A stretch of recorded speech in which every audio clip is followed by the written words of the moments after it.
Hola a todos, bienvenidos a Frontera, un espacio en el que hablamos sobre inmigración, demografía y conflictos étnicos. Hoy conmigo están Iván y Juan, a quien ya conoceréis del primer episodio, y en este segundo podcast vamos a seguir hablando sobre remigración, profundizando en los antecedentes históricos de otros países y vamos a elaborar también una propuesta de remigración para España. Os recordamos que todos los episodios del podcast están disponibles en X y plataformas como YouTube, iVoox y Rumble, así como también en nuestro canal de Telegram al que os invitamos a uniros. Y como siempre, si tenéis alguna cuestión o quisierais participar en futuros episodios, os invitamos a dejarnos un comentario en cualquiera de estas plataformas.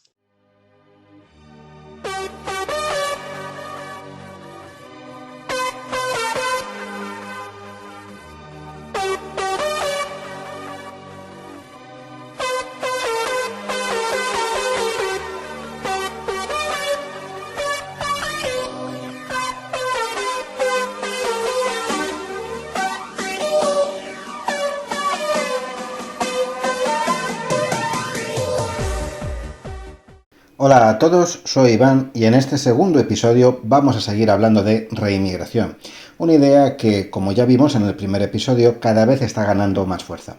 El término reinmigración ha sido utilizado por partidos como AfD durante la última campaña electoral en Alemania y por otros grupos y partidos políticos en la mayoría de países europeos, también en España. Pero antes de continuar, es importante recordar de qué hablamos exactamente cuando usamos el término reinmigración. Pues bien, el concepto de remigración comprende todas las medidas legales, económicas y culturales destinadas a revertir la inmigración masiva con el objetivo de preservar la identidad étnica y cultural de una nación, o en otras palabras, de evitar un etnocidio. No se trata, pues, de una idea racista. Se basa, por un lado, en el hecho indiscutible de que los pueblos no son intercambiables. Si, por ejemplo, metemos 100 millones de nigerianos en Corea, pues Corea dejará de ser Corea y pasará a ser otra cosa. Y por el otro lado, en el principio de que reemplazar a la población de cualquier nación o grupo étnico, sea el que sea, convirtiéndoles en minoría en sus propios territorios, es algo negativo y que debe impedirse a toda costa. Y no solamente no es racista, sino todo lo contrario, porque no se nos ocurre nada más racista en el significado real del término que querer condenar a un pueblo, el que sea, a desaparecer. En el primer episodio ya vimos varios ejemplos de políticas de reinmigración y así, además de las deportaciones, movimientos e intercambios de población masivos que tuvieron lugar en la primera mitad del siglo XX en tiempos de paz, cabe destacar otros ejemplos igualmente notables, como la expulsión de 1 millón de inmigrantes ilegales de Estados Unidos en 1954, la llamada Operación Wetback, o incluso ejemplos más recientes, como la expulsión de 300.000 palestinos de Kuwait a principios de los años 90, como represalia porque, recordemos, los líderes palestinos habían apoyado la invasión de Kuwait por parte del Irak de Saddam Hussein. Pero hay muchos más ejemplos e igualmente recientes. Basta citar ahora la repatriación de más de 800.000 inmigrantes afganos de Pakistán solo en 2024, la repatriación de 1,3 millones de inmigrantes de Irán, también afganos y también en los últimos meses de 2024, o el reciente anuncio realizado por el gobierno iraní de que deportarán alrededor de 2 millones de afganos más durante los próximos meses. Al margen de estos ejemplos, en el primer episodio hicimos igualmente hincapié en algunos procesos que, sin duda, pueden calificarse como remigración, como son los de Argelia y Fiji, después de conseguir la independencia como países. Así, en el caso concreto de Fiji, que fue colonia británica, recordemos, entre 1874 y 1970, el Reino Unido había importado a decenas de miles de trabajadores provenientes de la India, con el único fin de producir caña de azúcar, trabajadores que nunca se integraron y que formaron siempre una sociedad paralela. Pues bien, para cuando Fiji logró su independencia, la población autóctona, los Itaukei, ya eran solo el 44% del total, mientras que la población de origen indio, ya en la tercera, cuarta o incluso quinta generación, representaba el 51% de la población. Pues bien, los indios formaron partidos propios y, siendo estos ya mayoría, un partido indio logró ganar las elecciones en 1987 y poner a un primer ministro al frente del gobierno, quien anunció su intención de modificar la Constitución para consolidar su posición en el país. Pues bien, cuando todo parecía perdido para la población autóctona, en ese momento el ejército de Fiji dio un golpe de estado para impedirlo y se pusieron en marcha políticas de reinmigración para asegurar los derechos de la población autóctona. Gracias a estas medidas, la población nativa ha aumentado de ser menos de la mitad, aproximadamente el 44%, a ser en la actualidad cerca de 2/3, el 67% en concreto. Otro ejemplo lo encontramos en un caso más cercano, que es el de Argelia. En 1962, después de independizarse de Francia, expulsaron de golpe a 800.000 pieds noirs, personas de origen europeo que vivían en Argelia, en muchos casos, desde hacía ya varias generaciones. Pues bien, de los aproximadamente 200.000 descendientes europeos que quedaron en el país, apenas 3 años más tarde ya solo quedaban 100.000, y para cuando comenzó la Guerra Civil Argelina, en los años 90, la práctica totalidad de los apenas 30.000 que quedaban habían abandonado ya el país. Pues bien, esto se consiguió en primer lugar mediante la violencia contra las personas de origen europeo y posteriormente mediante la implantación de medidas de arabización e islamización de la sociedad, a la que se sumaron otras políticas como las expropiaciones de tierras en manos de europeos, la discriminación positiva en favor de la población autóctona, así como nuevas leyes de nacionalidad que dificultaban cada vez más que la población de origen europeo pudiera mantener la ciudadanía argelina, políticas de remigración que, recordemos, iban dirigidas contra personas que en su mayoría habían nacido en Argelia y cuyas familias llevaban en el país desde hacía ya 2, 3, 4 o incluso 5 generaciones. Pues bien, una vez concretado a qué nos referimos cuando hablamos de reinmigración y a la vista de todos estos antecedentes, en tu opinión, Juan, ¿qué conclusiones puede sacarse de estos precedentes históricos? ¿Se trata de casos puntuales o podría señalarse que son el camino a seguir para otros países en el futuro? Bueno, antes de empezar a hablar sobre remigración como tal, me gustaría abordar 3 puntos de los que creo que un porcentaje muy alto de la población todavía no es consciente. El primer punto es la situación demográfica actual. Según los datos del INE, la población residente en España actualmente es de algo más de 49 millones de personas. Entre estas ya hay por lo menos 9,5 millones que han nacido fuera de España, sin incluir a españoles nacidos fuera, y a esto hay que sumar por lo menos 2 millones de hijos de inmigrantes que ya han nacido en España. Además, solo el 10% aproximadamente de estas personas son de otros países europeos o de origen europeo. Además, la población inmigrante no solo no ha dejado de aumentar, sino que su porcentaje es especialmente alto en las franjas de edad más jóvenes. Por ejemplo, en las 4 provincias catalanas, Madrid y Baleares, el porcentaje de personas de entre 20 y 44 años nacidas en el extranjero es de por lo menos el 40%. Y una población más joven también tiene un mayor potencial de crecimiento que el de la población autóctona. La tasa de natalidad más alta de la población de origen extranjero ya se traduce en una situación que se vive en cada vez más municipios en toda España, donde ya nacen más hijos de inmigrantes que de españoles. Vamos a dedicar uno de los próximos episodios del podcast a analizar en detalle la situación demográfica de España, pero podemos mencionar ya algunos ejemplos para ilustrar la gravedad del problema. En Salt, provincia de Gerona, el 80,7% de los bebés nacidos son hijos de extranjeros. Aquí además el 55% son hijos de inmigrantes de origen africano y más de un tercio, el 33,6%, hijos de marroquíes.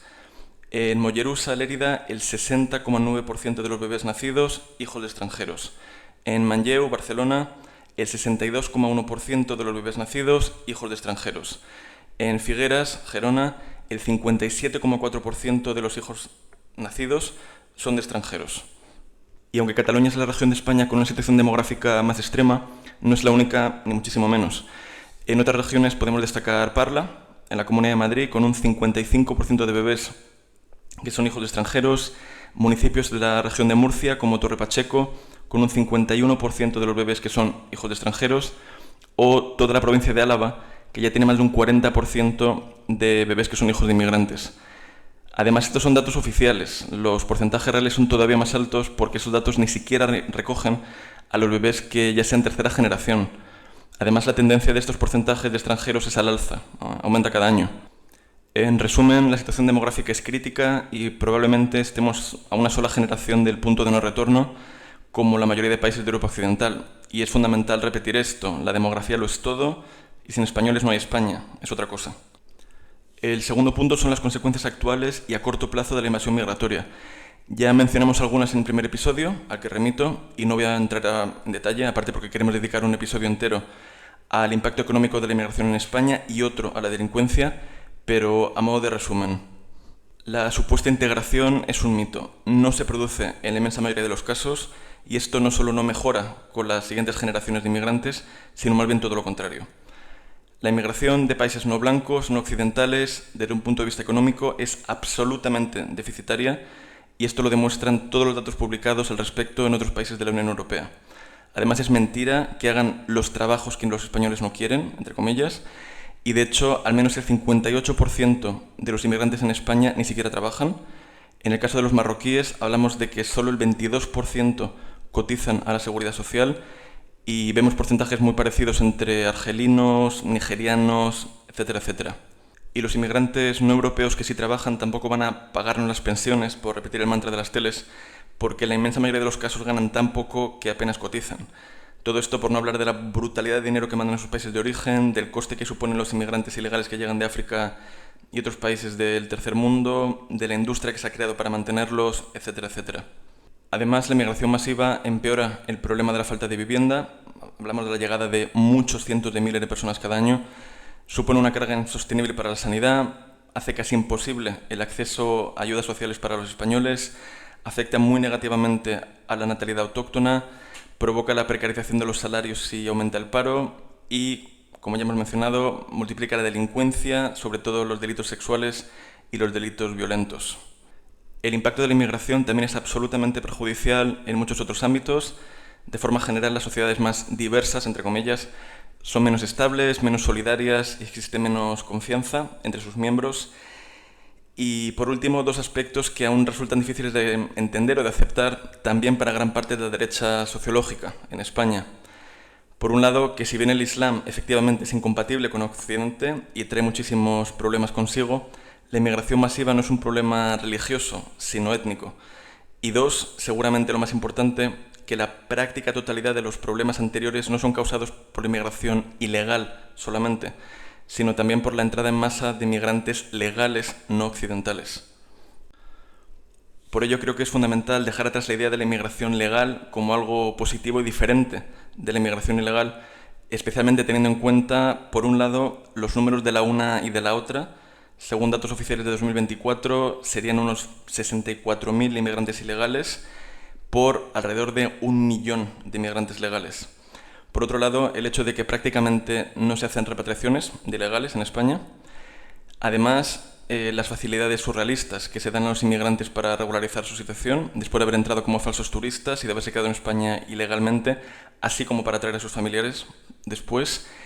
Y, por supuesto, las regularizaciones masivas extraordinarias de millones de ilegales que han llevado a cabo los sucesivos gobiernos de PP y PSOE. De hecho, ya está en marcha la próxima regularización masiva, prevista en un principio para regalar papeles a 500.000 de ilegales, pero que algunos partidos en el Congreso están exigiendo incrementar hasta 700.000, 800.000, incluso 900.000 inmigrantes ilegales. Entonces, cuando la única diferencia entre inmigrantes legales e ilegales no es su origen, ni una teórica asimilación a la población autóctona, ni siquiera el cumplimiento de unos requisitos mínimamente estrictos, sino solo un papelito que te regala el PSOE, pues el concepto de inmigrante legal pierde todo el valor que pudiera haber tenido. Y por último, el tercer punto, que la remigración no es más que la respuesta lógica a un proceso antinatural, la inmigración masiva, que no es algo irremediable o que esté pasando sin más, sino que por el contrario, para mantenerla es necesaria propaganda las 24 horas del día en los medios de comunicación, la demonización sistemática de todo aquel que ose cuestionar mínimamente la narrativa oficial, la amenaza constante del supuesto delito de odio, la censura y limitación de la libertad de expresión en cada vez más países. El nuevo gobierno británico seguramente es el caso más evidente, por no hablar de las redes clientelares que dependen directamente del negocio de la inmigración del tercer mundo y que no dejan de aumentar. Y por otro lado, que la remigración no es una idea racista, esto ya lo explicamos en el primer episodio, ni una idea radical, sino de hecho todo lo contrario. Y es que, al igual que la magnitud de la invasión migratoria actual no tiene ningún precedente histórico, y al igual que en toda la historia de la humanidad ningún pueblo, ninguna nación, ningún grupo étnico ha aceptado voluntariamente convertirse en minoría en su propio territorio, tampoco hay un solo ejemplo de una sociedad, entre comillas, multicultural que no haya acabado sí o sí en guerras o conflictos brutales entre los diferentes grupos étnicos. Es cierto que todavía no hemos llegado a ese punto, pero antes o después se va a llegar con total seguridad y cuando ocurra, además, ocurrirá de repente. Un ejemplo perfecto es Yugoslavia, que además nos queda bastante cerca. En Yugoslavia los diferentes grupos etnorreligiosos, principalmente serbios, croatas y bosníacos, llevaban décadas conviviendo en paz en el mismo estado. Además, tampoco había habido movimientos demográficos significativos, no había habido ningún tipo de proceso migratorio, digamos. Por supuesto, las diferencias entre los grupos son ínfimas en comparación con las diferencias que hay entre las poblaciones autóctonas en Europa y las poblaciones que están siendo importadas.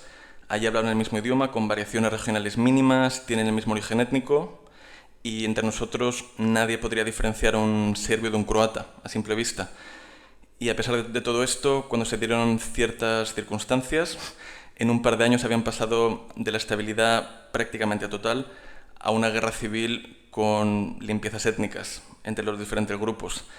Y si los serbios, croatas y bosníacos, que son muy parecidos, no aguantaron en el mismo país sin acabar en conflictos étnicos, pues evidentemente eso mismo es lo que nos espera a nosotros en Europa Occidental al final del camino que se está siguiendo actualmente. Y, como ya he mencionado, no hay un solo ejemplo de lo contrario en toda la historia de la humanidad. De hecho, cualquiera de los antecedentes que hemos mencionado en la introducción o los diferentes ejemplos que vimos en el primer episodio sobre la inmigración son la mejor muestra de ello. Sí, pues a mí personalmente me llama mucho la atención el éxito de las políticas de remigración implementadas por Fiyi, sobre todo el hecho de que fueron tomadas cuando la población autóctona ya se había convertido en minoría en su propio país. Del caso de Argelia, después de su independencia, pues siendo un caso más cercano geográficamente y más cercano en el tiempo, y en el que además las medidas de remigración se tomaron expresamente contra la población de origen europeo, también españoles, pues yo destacaría el hecho de que los argelinos no tuvieron el más mínimo reparo en expulsar a personas nacidas allí, cuyas familias en muchos casos llevaban en ese país 2, 3, 4 generaciones, y de qué manera esto choca, desmonta los mantras habituales que suelen repetirse al hablar sobre inmigración. Que lo de que han nacido aquí así que son tan españoles como Abascal es absurdo, que las nacionalidades adquiridas no son más que un papelito, que no transforma a una persona mágicamente en miembro de otra nación, que aunque se haya regalado ese papelito, tanto los inmigrantes como los autóctonos siguen sabiendo perfectamente quién es quién y de dónde es cada uno, y que no es imposible revocar nacionalidades, sino que de hecho cuando se dan ciertas condiciones puede hacerse, y de hecho se ha hecho ya muchas veces, con una facilidad sorprendente. Y bueno, además de estos casos de los que ya hemos hablado, pues hay muchos más. Está el caso de Bután, que para 1985 llegó a tener un 45% de población de origen nepalí, y fue otro caso de remigración que tuvo éxito solo mediante una nueva ley de nacionalidad que volvía a aplicar el censo de 3 décadas antes. Y gracias a esto, para 1996 más o menos, Bután había conseguido reducir la población no autóctona de su país del 45 al 12%. Luego están los casos de revocaciones masivas de nacionalidades de la población no autóctona después de movimientos de independencia, haciéndose esto además sobre una base puramente étnica, o incluso creando leyes ad hoc contra la población no autóctona en cuestión. Esto, además de en Argelia, se ha hecho en Malasia, en Kenia, en la India, en Sri Lanka. En Sri Lanka, en concreto, después de su independencia del Reino Unido, en el 48, se aprobó una nueva ley de ciudadanía que revocaba de un día para otro la nacionalidad a 700.000 tamiles del sur de la India, que eran originarios del sur de la India. Luego, en Indonesia, después de independizarse de los Países Bajos, con medidas dirigidas tanto contra la población holandesa, remigrando a unos 300.000 holandeses, incluyendo a muchísimos que habían nacido allí, como contra la población de origen chino, dando exactamente igual cuántas generaciones llevaran en ese territorio. Y aprobaron para ello incluso políticas de exclusión o asimilación forzada, llegando a prohibirse poner nombres chinos a sus hijos. Otros países que han combinado este tipo de revocaciones de nacionalidad con medidas de presión económica contra la población no autóctona, por ejemplo, expropiaciones de tierras, pues están, por ejemplo, Angola, Namibia, Rodesia, la actual Zimbabue. Aquí estas medidas han resultado en una disminución de la población de origen europeo de alrededor de 300.000 personas a apenas 10.000 en la actualidad. O Sudáfrica, algo que hemos visto en los últimos meses ya.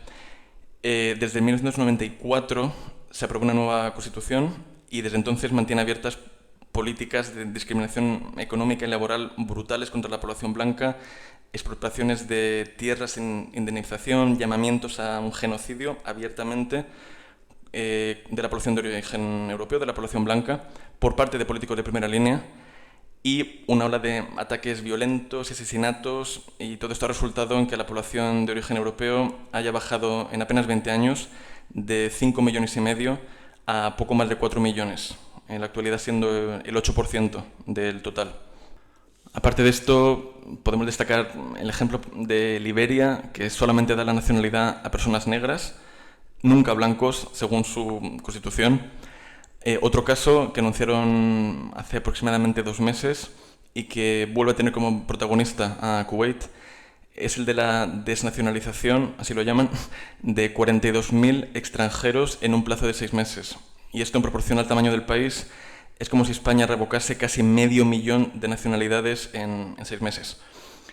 Y creo que estos ejemplos muestran perfectamente que es más que posible poner en práctica políticas de remigración, que para ello solo se requiere voluntad política y que, como comentaba antes, el hecho de que en los países occidentales se esté permitiendo la actual inmigración masiva y el actual reemplazo poblacional no solo no es inevitable ni es lo que hay, sino que es una absoluta anomalía y es reversible.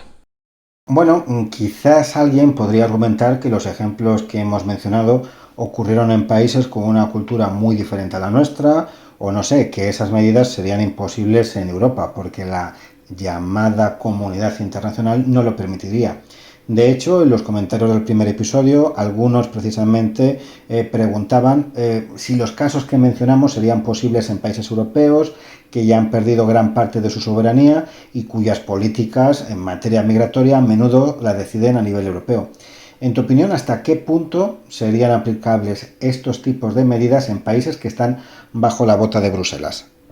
Pues creo que es una pregunta más que justificada y efectivamente tanto la oligarquía de Bruselas como la mayoría de los líderes europeos actuales pues van a hacer todo lo que esté en su mano para obstaculizar cualquier oposición por parte de los europeos a la invasión migratoria actual. Pero como nota optimista, pues no hay que olvidar, por un lado, que la Unión Europea no deja de ser un coso artificial que opera en el extremo cortoplacismo y que seguramente esté a un solo Italxit o Frexit de desmoronarse. Y por otro lado que, al menos por el momento, es un organismo relativamente democrático. Y con esto no estoy defendiendo la Unión Europea, pero me refiero a que los europarlamentarios que apoyan y legislan en favor de políticas de buenismo suicida en la actualidad están ahí porque un alto porcentaje de los europeos han votado a la izquierda y al centro centrado en sus países. Y aunque seguramente haga falta que toquemos fondo para que haya un despertar lo suficientemente grande en términos identitarios o de hartazgo de las poblaciones importadas, pues una vez que lo haya, en principio no es imposible que la propia Unión Europea acabe convirtiéndose en una estructura que promueva la remigración. Como digo, no estoy intentando blanquear con esto a la Unión Europea, pero siendo realistas y frente a quienes les encanta echar la culpa de todo al sistema, entre comillas, pues a día de hoy la inmensa mayoría de políticas que sufren los europeos las están votando directa o indirectamente los propios europeos. Y de la misma forma, cuando exista la suficiente fuerza desde abajo, estas políticas deberían poder cambiar. Y a este respecto, creo que es importante mencionar también que un amplio porcentaje de la población, algunos estudios hablan del 80-85% del total, que hoy afirman apoyar la inmigración masiva, en realidad son seres apolíticos que van a apoyar lo que toque en cada momento. Para no quedar fuera del grupo o para no ser señalados como el diferente, hace unas décadas habrían apoyado abiertamente el nazismo, el comunismo o cualquiera que fuera la opinión dominante o mayoritaria. Hoy afirman apoyar la endofobia suicida, pero el día de mañana apoyarán lo que toque. Y bueno, volviendo a los precedentes históricos de remigración, pues en Europa tampoco han faltado. Además de los muchísimos ejemplos de intercambios de población y repatriaciones masivas en tiempos de paz que hubo en la primera mitad del siglo XX, que ya hemos mencionado en el primer episodio y que, cuando menos, permiten hacerse la idea de lo que es posible cuando se lleva a una población al extremo, pues también hay casos mucho más cercanos en el espacio y en el tiempo. Tenemos el ejemplo de Bulgaria. Aquí el porcentaje total de musulmanes después de la independencia del país era de entre el 20 y el 25% de la población total. Independencia, recordemos, después de 4 siglos de dominio turco-otomano. Debido a procesos de asimilación y emigración, ese porcentaje fue bajando ligeramente, pero para la década de los 80 todavía era de entre el 15 y el 17%. Era una población formada por diferentes grupos étnicos, estaban los pomaks, tártaros, gitanos musulmanes y sobre todo turcos étnicos, que en cualquier caso llevaban en el país muchos siglos.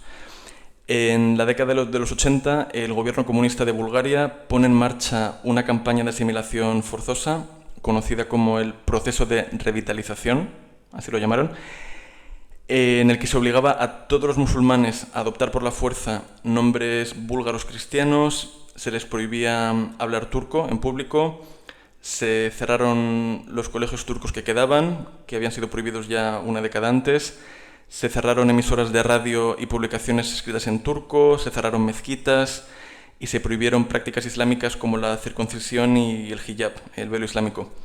Además, se adoptó de manera oficial la narrativa de que no eran más que búlgaros que se habían convertido al Islam.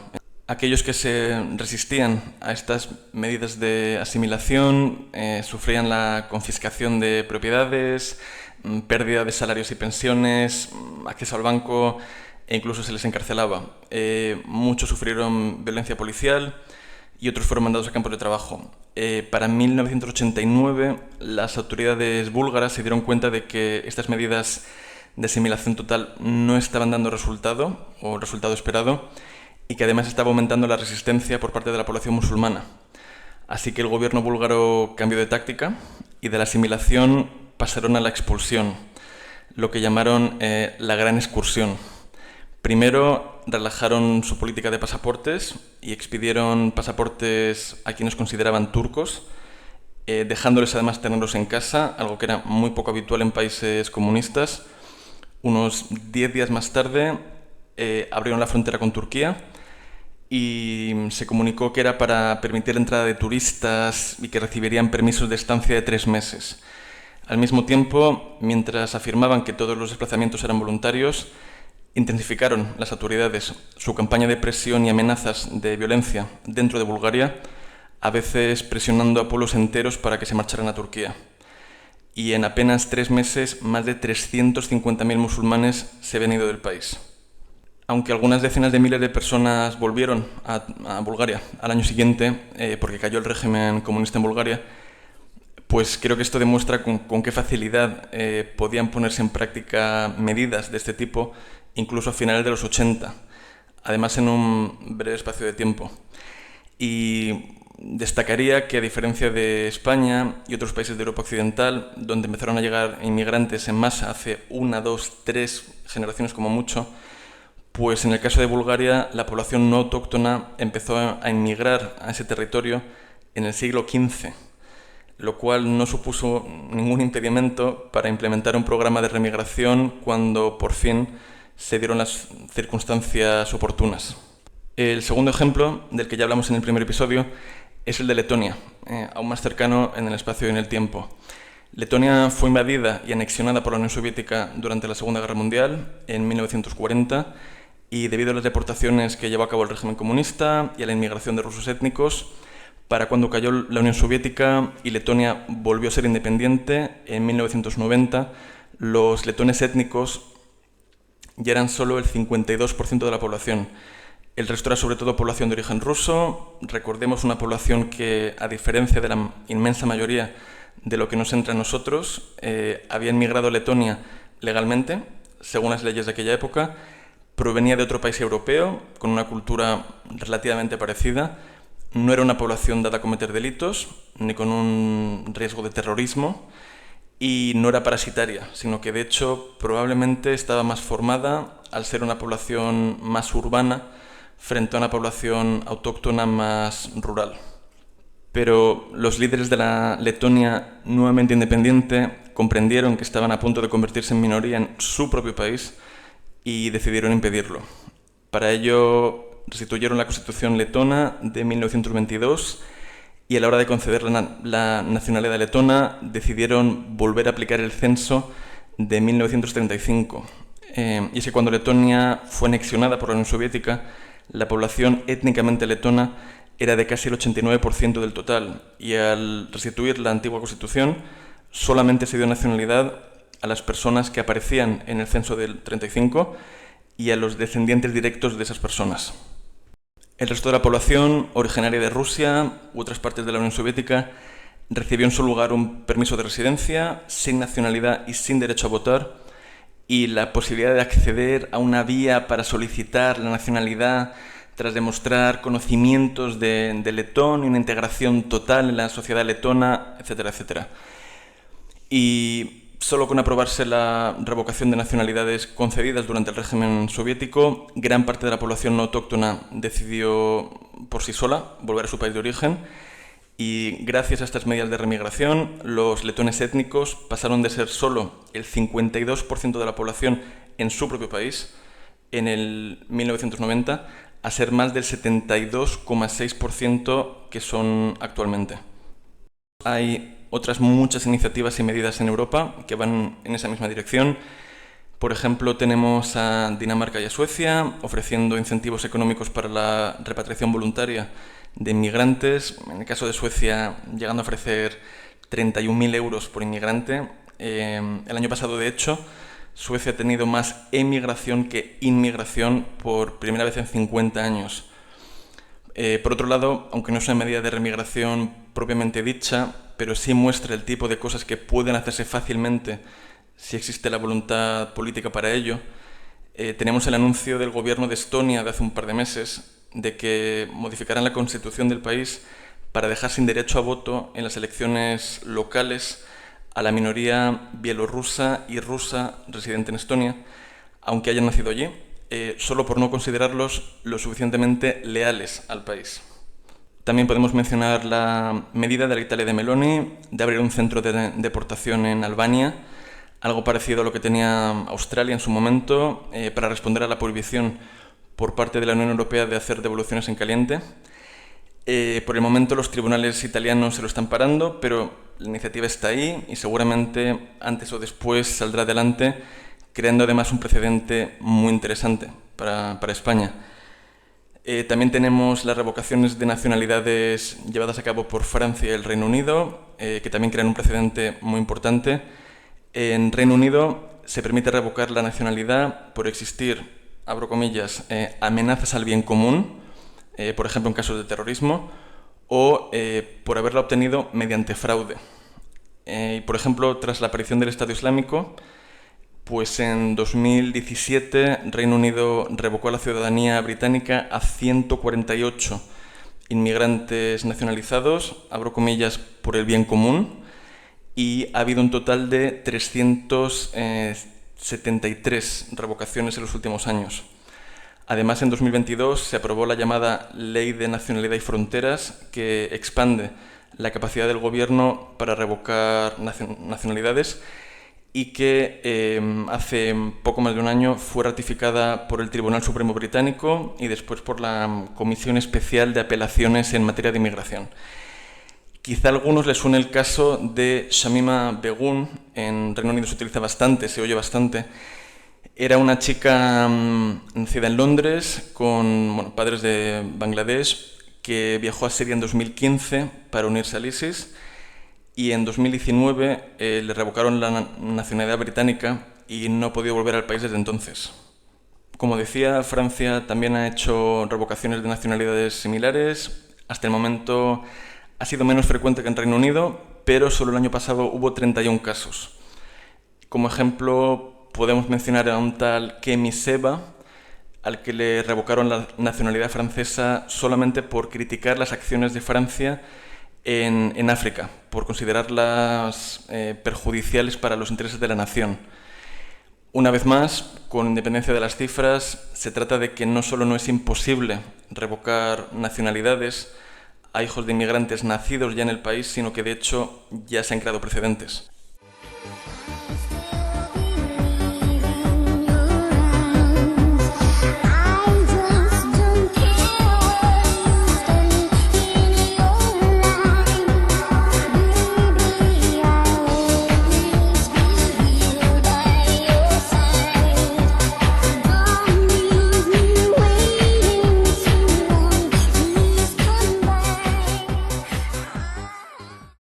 centrándonos ahora en el caso concreto español, ¿qué se ha hecho hasta ahora en términos de reinmigración que valga la pena comentar? ¿Qué nos puedes decir? Bueno, por un lado, antes de nada, creo que lo más importante es, primero, tener en cuenta las características específicas de España y, segundo, no caer en purismos, en un todo o nada o en radicalismos de sofá que se ven tanto en redes sociales, sino formular propuestas que sean realistas. Por otro lado, con respecto a lo que se ha hecho hasta la fecha en España en materia de remigración, pues a decir verdad, relativamente poco en comparación con otros países europeos. Por poner un ejemplo de esto, que me parece bastante significativo, pues en la conferencia sobre remigración de Milán, en la que estuvimos en mayo, pues como ya sabes, España fue el único país de toda Europa Occidental que no tuvo ningún tipo de representación, ni de partidos políticos, ni de otras organizaciones. Hubo varios representantes de Francia, de Portugal, por supuesto de la propia Italia. Fue gente de Alternativa por Alemania, varios activistas de Alemania y Austria, de Reino Unido, Irlanda, Holanda, Bélgica. Hubo incluso gente de Estados Unidos, pese a que era un evento más centrado en Europa, pero de España nada de nada. Y cuando vimos el panorama, que te voy a contar a ti, les escribimos para participar nosotros, pero ya habían cerrado el plazo y no podían aceptar más ponentes. Más allá de esto, pues la organización que más ha hecho hasta la fecha a la hora de difundir el concepto de remigración seguramente sea Hacer Nación en redes sociales y en algunas acciones en la calle. Luego un par de miembros de Vox han mencionado la palabra remigración alguna que otra vez, pero ha sido sobre todo en redes sociales un poco de pasada.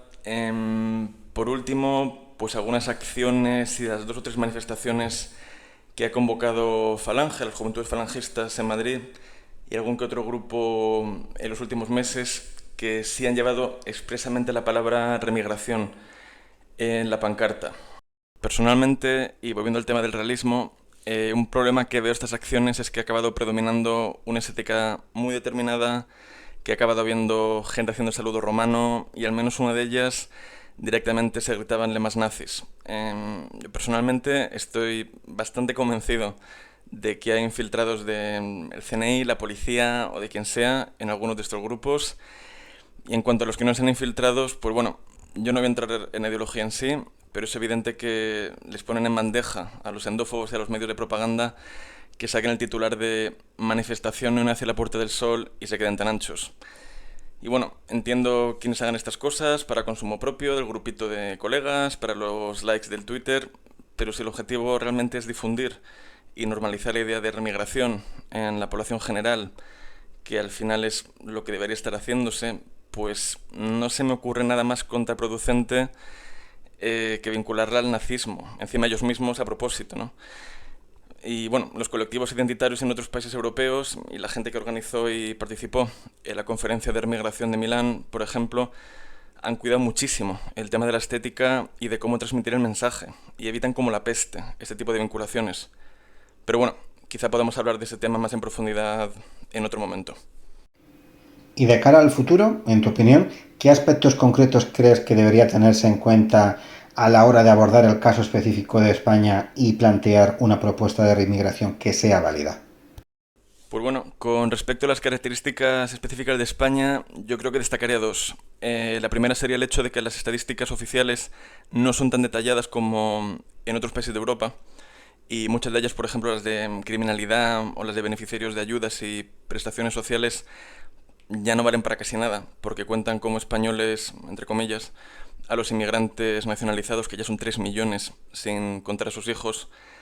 Pero la ventaja es que es una inmigración relativamente reciente, en comparación con otros países de Europa Occidental, como Francia o Alemania, ya que las cifras de inmigrantes en España hasta el final del primer gobierno de Aznar pues eran mínimas. Hablamos de finales de la década de los 90, casi hasta el año 2000. Por tanto, en nuestro caso se trata de revertir un proceso que lleva en marcha poco más de 25 años. Dicho esto, ya está empezando a nacer la tercera generación de inmigrantes, así que a esa ventaja de España pues cada vez le queda menos tiempo. Aunque también es verdad que los hijos mixtos de español o española con población inasimilable han sido y siguen siendo una minoría bastante pequeña. Y bueno, el hecho de que la inmigración masiva sea un fenómeno más reciente tiene la ventaja de que a día de hoy la mayoría de españoles, yo mismo incluido, todavía nos acordamos perfectamente de lo que es vivir en una España totalmente homogénea. Además, aunque a veces pueda parecer lo contrario, y aunque efectivamente la mayoría de la población tiende a repetir los mantras buenistas del discurso imperante, como ya he dicho, para no salirse de la masa, del grupo, como en cualquier otro lugar y momento histórico, pues España lleva menos décadas de ingeniería social y los españoles en realidad están menos castrados, entre comillas, que en otros países europeos. La segunda característica específica de España que yo destacaría es la existencia de una zona gris, vamos a llamarla así, que no existe como tal en otros países europeos, o que es muy pequeña, y me refiero a la inmigración hispanoamericana. Es un grupo en el que hay de todo, desde cientos de miles de argentinos descendientes de europeos, 4 abuelos europeos que son indistinguibles de cualquier español, más allá del acento, y si han nacido aquí o han venido de niños, pues ni siquiera eso, hasta Latin Kings, andinos y afrocaribeños, prácticamente tan diferentes de nosotros y tan problemáticos e inasimilables como los magrebíes. Por hacer una comparación, en la mayoría de países europeos la línea demográfica es mucho más clara. Por un lado está la población autóctona y por el otro una población importada de uno o varios orígenes, pero generalmente de otra religión, siempre con un idioma, una cultura y un origen étnico muy diferentes a los de la población autóctona. Y bueno, la existencia de esta zona gris, que en España a día de hoy es el grupo más grande de inmigrantes, yo veo que tiene diferentes consecuencias. Por un lado, con independencia del impacto negativo que la inmigración masiva ha tenido y sigue teniendo en diferentes ámbitos, pues hasta el momento, en la percepción del ciudadano de a pie, en la mayor parte del territorio, ha sido una inmigración menos traumática, que si hubieran venido las mismas cantidades de norteafricanos y subsaharianos, que es lo que ha ocurrido, por ejemplo, en Francia. En el Reino Unido, que ya había recibido a millones de indios, pakistaníes, etcétera, pues desde el Brexit está dejando entrar a casi 1,5 millones de inmigrantes no europeos al año. Alemania, por su parte, solo en la última década les han entrado 1 millón de sirios, 600.000 afganos y varios cientos de miles, si no más, de inmigrantes musulmanes. Y estos son solo algunos ejemplos. De hecho, en la percepción sobre la inmigración que tiene el ciudadano de a pie, que hay que tener en cuenta además que no suele dedicar mucho tiempo a reflexionar sobre estos temas, sino que son respuestas al final más emocionales, pues es una percepción más compleja. En 2025, Pepe López, aunque quizá aún no lo diga abiertamente, pues seguramente esté cada vez más harto de los menes de su barrio, sienta rechazo de forma más o menos consciente por magrebíes y subsaharianos y ya tenga la sensación de que la inmigración musulmana trae consigo ciertos problemas. Sin embargo, lo más probable es que ni siquiera sepa que millones de andinos han entrado y siguen entrando cada año como falsos turistas por Barajas, y evidentemente no será consciente de las consecuencias de esta inmigración, y seguramente ni siquiera tenga una opinión clara y definida sobre los inmigrantes de estos países, a menos que, digamos, haya experimentado directamente las consecuencias, ¿no?, de esta inmigración. Más al mismo tiempo, seguramente tenga un compañero de trabajo uruguayo, una vecina venezolana muy simpática y se lleve muy bien con la camarera ucraniana o búlgara del bar de la esquina, de la que también piensa como inmigrante, digamos, aunque sea europea. Así que ante cualquier propuesta que empiece por todos los inmigrantes tal o cual, lo primero que se le va a venir a la cabeza son el uruguayo, la venezolana y la ucraniana. Y seguramente vaya a reaccionar muy negativamente y se vaya a cerrar en banda. Por tanto, creo que es fundamental ser conscientes de esto y tener en cuenta la percepción del ciudadano de a pie. Por otro lado, y también a diferencia de otros países europeos, pues este grupo también incluye un porcentaje determinado de personas que no solo son perfectamente compatibles a nosotros, a todos los niveles, sino que si han llegado a España de niños, como decía, y desde luego sus hijos, son indistinguibles o prácticamente indistinguibles de los españoles. De hecho, ya hoy una mayoría de los matrimonios e hijos mixtos en España tienen lugar con personas que en mayor o menor medida podrían entrar en esta categoría. Por no hablar de que cierto porcentaje de este último grupo directamente son criollos, ¿no? Y por último, aunque evidentemente esto no es algo exclusivo de España, pues nunca debemos olvidar que la práctica totalidad de los medios de comunicación demonizan sistemáticamente cualquier crítica a la inmigración y repiten mantras favorables a la inmigración las 24 horas del día. Y eso es con lo que se ha quedado un sector considerable de la sociedad y va a costar sacarles de eso. Por supuesto no es irreversible, ya se ha mencionado, y de hecho el mensaje anti-inmigración cada vez llega a más gente, sobre todo a los jóvenes, pero esto sí hace que sea necesario cuidar todo lo posible el lenguaje para evitar que el normie, por decirlo así, se cierre en banda y poder seguir abriendo la ventana de Overton poco a poco. Y bueno, en definitiva, como es lógico, pues a la hora de elaborar una propuesta de remigración que aspira a ser mínimamente realista, es imprescindible tener en cuenta todas las particularidades de la inmigración en España, incluyendo esta zona gris y la percepción de la inmigración que tiene el ciudadano de a pie en la calle, que no es la misma que va a tener en otros países europeos o la que pueda tener en Estados Unidos o en Australia, por ejemplo. Vale, y teniendo en cuenta todo esto que has comentado, y como ya preguntaron algunos en los comentarios del primer episodio, ¿cuál es el plan? ¿Hay esbozado alguna propuesta de remigración específica para España? ¿Qué nos puedes decir? Yo veo tres escenarios posibles. Uno, que no se haga nada para frenar y revertir la inmigración masiva, en cuyo caso vamos a acabar teniendo conflictos étnicos sí o sí, y vamos a entrar en un proceso de libanización. En ese caso, si se llegase a una guerra civil, que sería bastante probable, pues remigración por las malas. Pero bueno, este escenario vamos a dejarlo para otro episodio más adelante.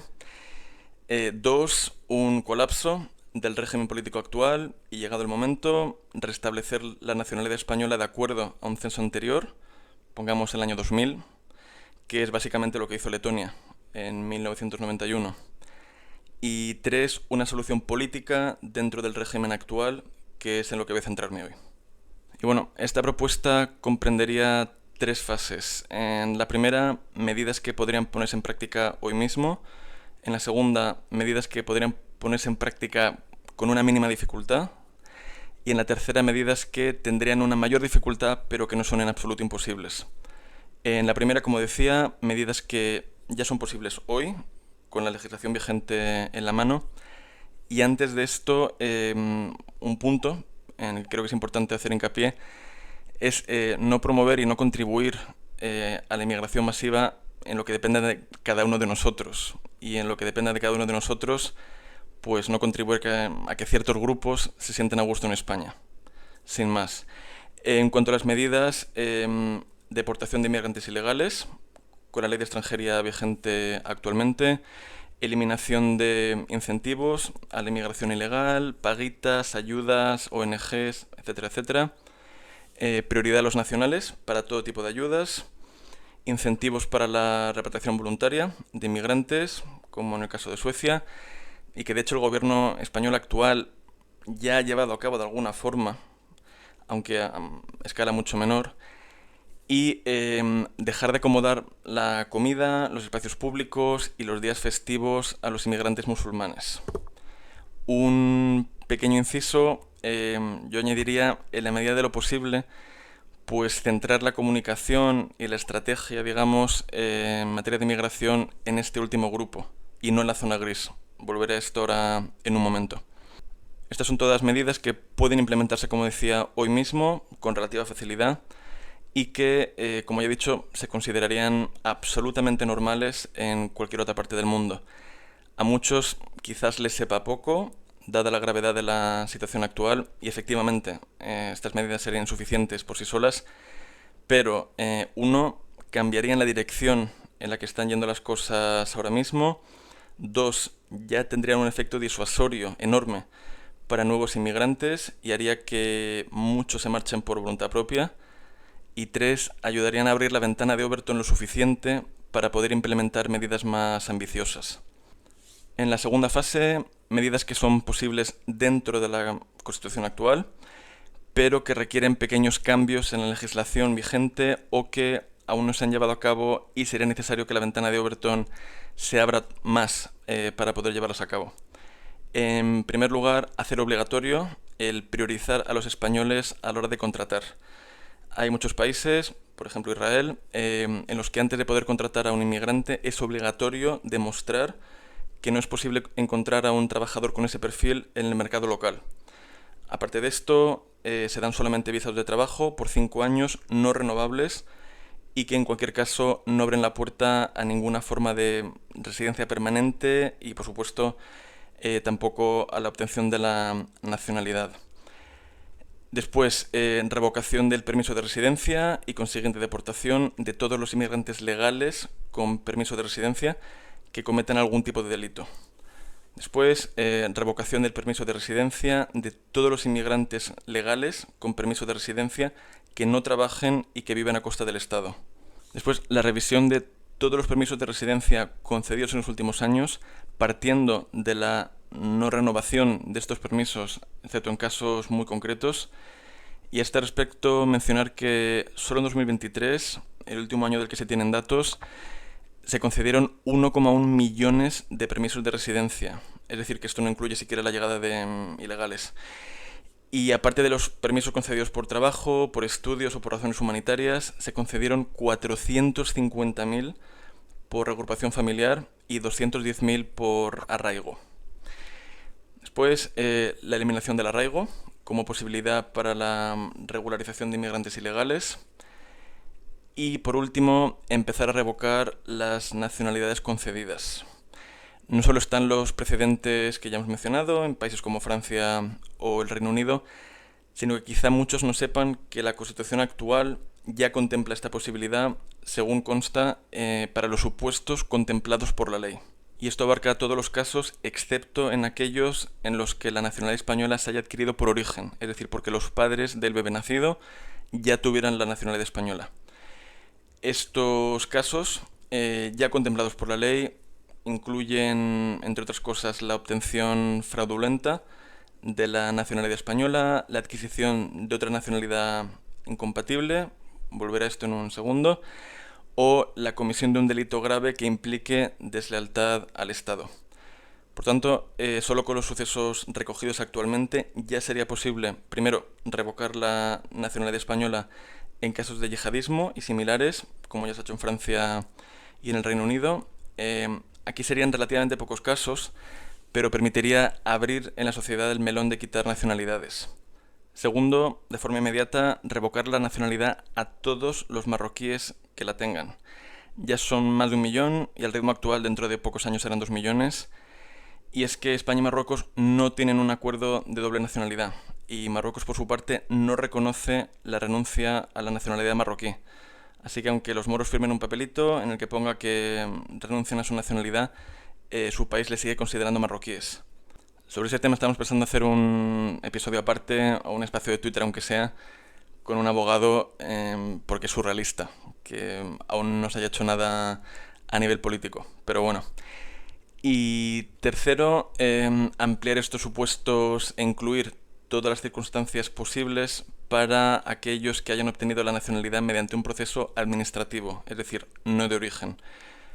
Para ello solamente haría falta reformar el Código Civil, para lo cual bastaría una mayoría de 177 votos a favor en el Congreso.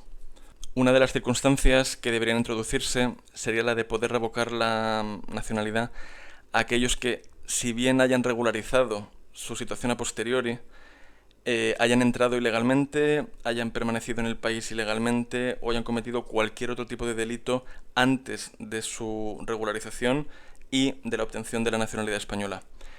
Con voluntad política esto no debería suponer ningún tipo de problema, y solo con esta nueva circunstancia, repito, algo que ya estaría permitido con la Constitución actual en la mano, sería posible revocar la nacionalidad a aproximadamente el 80% de los miembros de la citada zona gris de la que hablaba antes, pero además sin incluir a los extranjeros de origen europeo y con una correspondencia altísima entre los que sí podrían quedarse y los que son eurodescendientes o predominantemente eurodescendientes.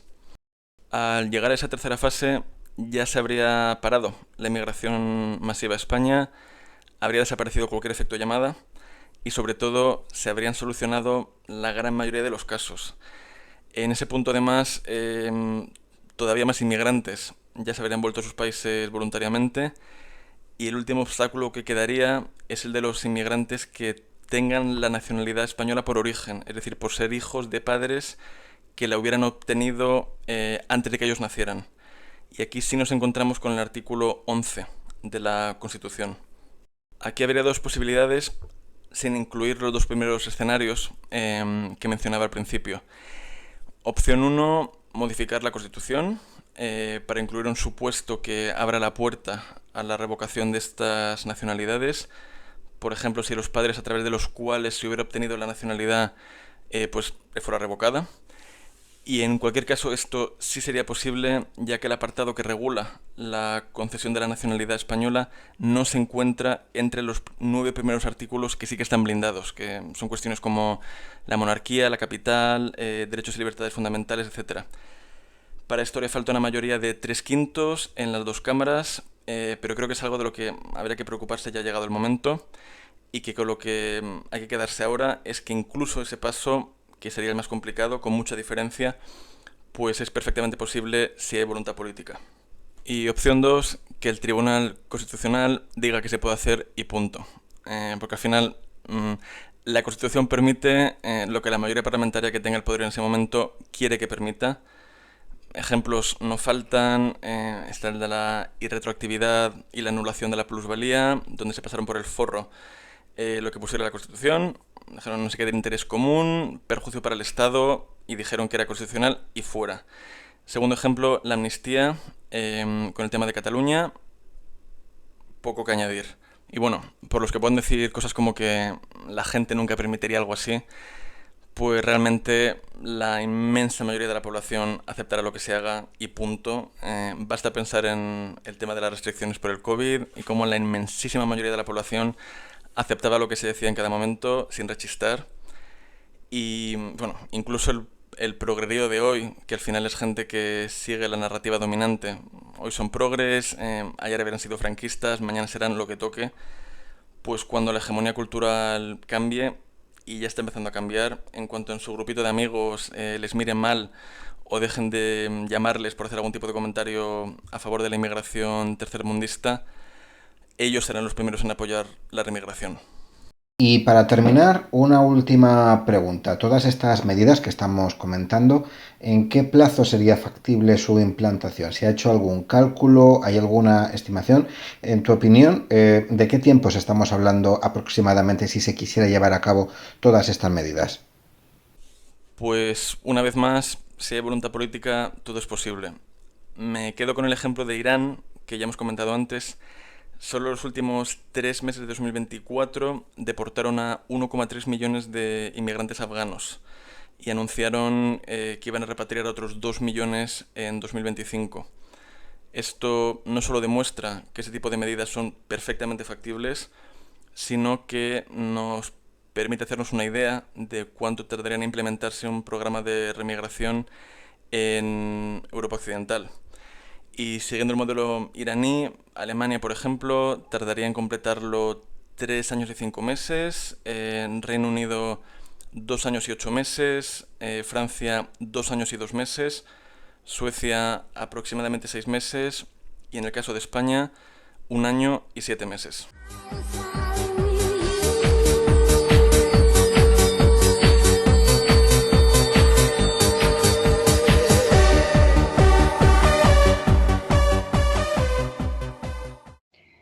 Con esto terminamos el segundo episodio de Frontera. Como ya hemos comentado, el episodio está disponible en YouTube, iVoox y en Rumble. Os animamos a uniros a nuestro grupo de Telegram y a seguirnos en el perfil de X que acabamos de crear. Ahí también subimos los vídeos que estamos grabando en distintos puntos de España afectados por la inmigración masiva y en donde ya se siente el reemplazo poblacional. Y grabaremos muchos más en estos meses. En los próximos episodios de Frontera hablaremos sobre datos demográficos, sobre las últimas cifras de inmigración y criminalidad en España y sobre las consecuencias económicas de la inmigración masiva para España y para otros países de Europa. Y ya a partir de este mismo verano empezaremos por fin a hacer el podcast con vídeo. Hasta entonces.